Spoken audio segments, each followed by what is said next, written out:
nasi ajmain. Tidak akan sempurna iman seseorang itu, baik orang tuanya atau anaknya atau semua orang. Ahabba ilaih min siwa, lebih dia cintai, di dalam hadis lain lebih dia cintai dibanding saya, kata Rasulullah. Hatta akunu ahabba ilaih, sehingga cinta tersebut lebih sempurna kepada diriku. Kalau kita bilang iman dan takwa, maka iman tersebut, inti sari dari iman adalah mencintai Nabi Muhammad. Lalu takwa hadir di dalam ayat Al-Quran. Allah memerintahkan atau berfirman kepada hamba-hambanya, wa in tuti'uhu tahtadu, wa in tuti'uhu tahtadu. Dan orang-orang yang mencintai Nabi Muhammad, mengikuti Nabi Muhammad, maka mereka akan menjadi orang atau tahtadu, mereka akan mendapatkan petunjuk-petunjuk dari Allah Rabbul Alamin, sehingga petunjuk tersebut akan menjadikan ketakwaan di dalam diri mereka, sehingga perkara yang haram akan mereka tinggalkan, atau perkara yang wajib akan mereka jaga, mereka laksanakan. Bahkan keinginan untuk berbuat maksiat pun mereka tidak ingin. Kenapa seperti itu? Karena mereka mengikuti Nabi Muhammad Sallallahu Alaihi Wasallam. Yang pertama, orang yang beriman. Wa azzaru. Yang kedua, orang-orang yang memuliakan syariatnya. Kalau memuliakannya, memuliakan syariatnya. Rasulullah, walaupun yang kita paham ada bahasa kalimat mati, padahal hanyalah terpisah rohnya dari jasadnya, akan tetapi hayyin fi gabrihi, hidup di dalam kuburnya dengan berbagai macam dalil, baik dari ayat Al-Quran ataupun dari hadis Nabi Muhammad sallallahu alaihi wasallam. Ikhwani, membantu syariatnya. Nih, sekarang kalau membantu syariatnya baru masuk ke transformasi digital. Kalau dulu orang-orang mengajarkan ilmu kepada para sahabatnya atau kepada tabi'in, sahabat mengajarkan mereka, sahabat mendapatkan ilmu dari Rasulullah dengan talaqi, bertemu secara langsung. Teruslah sampai sekarang ini zaman yang makin canggih. Jika kita termasuk orang-orang yang beriman kepada Nabi Muhammad, maka pengetahuan yang kita dapatkan di sekolah ini akan menjadi wasilah kita untuk makin mendekatkan diri kita kepada Allah. Teknologi boleh kita pahami, tapi teknologi itu akan menjadi kunci. Kunci apa? Babul khair wa babul syar, tergantung dari individualnya. Kunci kebaikan dan juga kunci keburukan. Seperti mana kita tahu manfaat internet. Berkat internet kita bisa mendengarkan tausiah baik dari ulama yang ada di kota kita jika kita tidak hadir, ataupun ulama yang di luar kota kita, ataupun kita bisa membantu saudara, tetangga kita, keluarga kita yang ada di luar kita, di luar kota kita, lewat apa? Handphone. Dan ini wasilah bagi setiap orang jika ia pengen mendapatkan kemuliaan. Wa azzaru, dengan membantu syariat Nabi Muhammad, menjadikan wasilah internet atau digital untuk menjadi orang yang menyebarkan syariat Nabi Muhammad, bukan menyebarkan hal yang buruk, bukan menyebarkan, mengambil informasi yang tidak benar keberadaannya atau tidak jelas kebenarannya. Ini wasilah kita untuk yang saat ini duduk di sekolahan ini, menjadikan internet atau menjadikan digital kita yang kita miliki, gadget yang kita miliki, menjadi wasilah untuk membantu syariat Nabi Muhammad sallallahu alaihi wasallam. Dengan apa? Wa azzaru, dengan memuliakannya. bukan menghinanya.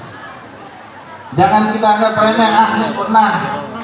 Hati-hati, ikhwan, yang dikatakan tidaklah seorang manusia meremehkan atau menghina sunnahnya Nabi Muhammad, kecuali mereka akan berada di dalam kegelapan dan mereka akan menghina dan meremehkan perintah-perintah ayat Al-Quran Al-Karim. Wa'azzaru, memuliakannya, memuliakan syariat Islam. Sekarang orang Islam, maaf saya bilang, Bu, jangan menghina orang yang pernah menghina Islam.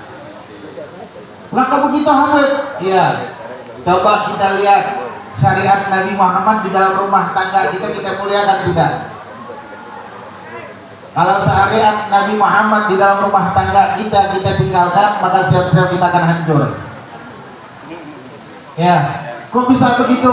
Singkat cerita, satu perjalanan peperangan Nabi Muhammad ketika Rasulullah SAW sudah wafat, ada satu peperangan yang menyebabkan umat muslim kalah. Apa yang menyebabkan umat muslim kalah saat itu? Banyak dari para sahabat saat itu meninggalkan siwak, sehingga terjadilah kekalahan. Maka mereka bertanya kepada orang-orang dari sahabatnya Rasulullah yang memahami makna peperangan, strategi, atau mereka-mereka yang mempunyai kelebihan. Kata mereka, dikatakan bahwa kalian adalah orang-orang yang saat ini yang meninggalkan sunnahnya Rasulullah SAW. Ketika dicari apa itu, mereka meninggalkan siwak. Ketika siwak diambil oleh mereka, maka datanglah kemenangan. Berarti orang yang memuliakan syariat Islam, maka akan datang kemenangan bagi mereka. Dan orang yang menghina syariat Islam, maka akan datang kehancuran kepada mereka. Itu yang pertama. Yang kedua, yang ketiga, wanasoru, membantu syariat Nabi Muhammad dengan apa? Menyebarkannya di status kita, WA kita. Status WA ini bukan hanya untuk membuat kata-kata yang bijak, bukan. Tapi status WA kita butuhkan untuk membuat kalimat atau hadis yang harus kita serahkan atau kita akan sebarkan kepada setiap orang-orang. Itu yang ketiga. Yang keempat, wattaba'un nur alladzi unzila ma'ah, mengikuti Al-Qur'an. Wattiba apa? Nur alladzi unzila ma'ah, mengikuti cahaya yang turun kepada Nabi Muhammad. Apa itu? Al-Qur'an. Ikhwani, digital atau gadget atau handphone boleh antum gunakan untuk wasilah menjadikan antum dekat dengan Allah. Boleh. Di antaranya apa juga? Jangan jadikan handphone itu hanya ada aplikasi-aplikasi yang tidak ada manfaatnya. Taruh Al-Qur'an. Jadikan Al-Qur'an sebagai pembantu untuk menjadikan kalian, apa kata Allah setelah itu?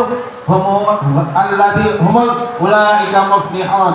Mereka orang-orang yang beruntung. 4 perkara ini jika ada di dalam diri kita, maka kita akan dijadikan oleh Allah sebagai orang-orang yang beruntung, orang-orang yang penuh dengan keimanan dan ketakwaan, dan menjadikan diri mereka orang-orang yang bisa menghadapi perkembangan zaman, dan mereka tetap kokoh dalam iman mereka, kokoh dalam ketakwaan mereka kepada Allah Rabbul Alamin Jalla Jalaluhu wa Ta'ala Ta'zimatuh. Hadirin hadirat rahimakumullah, saya diminta oleh Habib Rifki untuk memberikan tausiah sekitar 30 menit atau 25 menit. Ini lewat 2 menit. Mudah-mudahan bermanfaat. Saya minta maaf jika ada kata-kata yang salah, dan mudah-mudahan Allah jadikan apa yang kita harapkan di sekolahan ini akan membawakan kebaikan bagi anak didik kita dan menjadi tolak ukur bagi setiap sekolahan-sekolahan lainnya, bahwa mereka adalah SMA Hidayatullah, SMP SMA Hidayatullah adalah sekolahan yang mengeluarkan bukan hanya murid-murid yang paham dengan teknologi, tapi murid-murid yang menjadikan imannya mereka, menjadikan kemuliaan mereka, dan menjadikan bantuan mereka, dan menjadikan gadget mereka sebagai wasilah untuk makin dekat kepada Allah, makin dekat kepada Nabi Muhammad sallallahu alaihi wa alihi wa sahbihi wasallam. Amin ya rabbal alamin. Hadirin, mungkin cukup sekian yang saya sampaikan. Saya minta maaf, minta ridha. Rabbana atina fid dunya hasanah wa fil akhirati hasanah wa qina adzabannar. Wabillahi taufiq wal hidayah. Wassalamu alaikum warahmatullahi taala wabarakatuh.